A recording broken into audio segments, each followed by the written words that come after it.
Welcome back to Fraser Focus.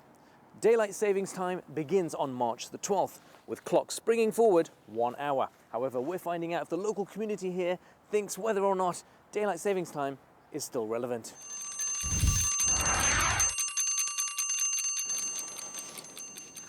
It's primarily practiced in North America and Europe. Now, complicating matters, sometimes the time change is not adopted in certain places within those countries. For example, Arizona and Hawaii in the United States, and here in Canada, Saskatchewan does not practice the time change.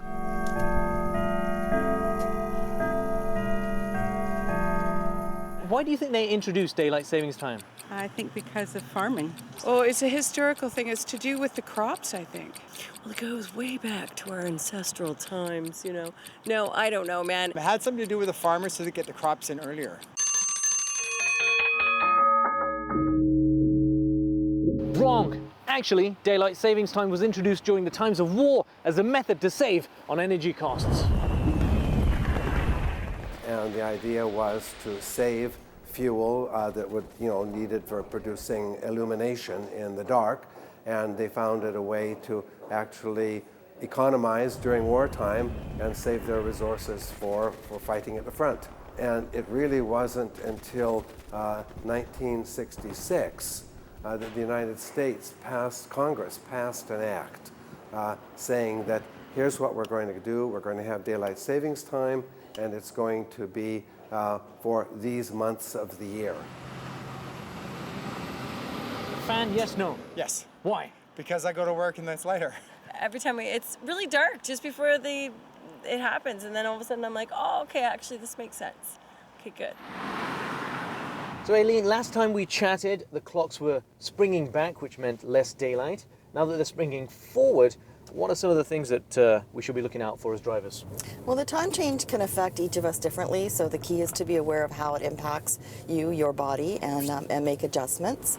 And the key tip really is to try to get enough rest going into, that Monday morning commute.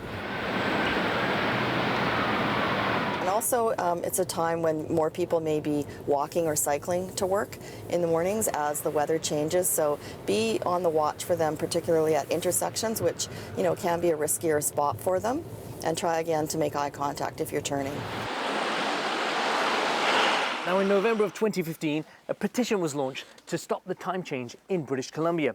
It amassed thousands of signatures, raised the awareness across Canada, and definitely started the conversation. We don't want to change our clocks anymore, along with a lot of people. There are a lot of people who have feelings. We're coming up here where all of a sudden when we change our clock, I tell you, you're going to notice on the news, there's going to be stories of pedestrian accidents and workplace lack of productivity. People are tired, and the myth about no sleep or you get to sleep in, it doesn't matter. If you look at the research and the studies, it is really harmful. You talk to people who cannot get their clocks back, like the seniors, people with kids, and teachers. Oh my goodness, just talk to teachers about the time change.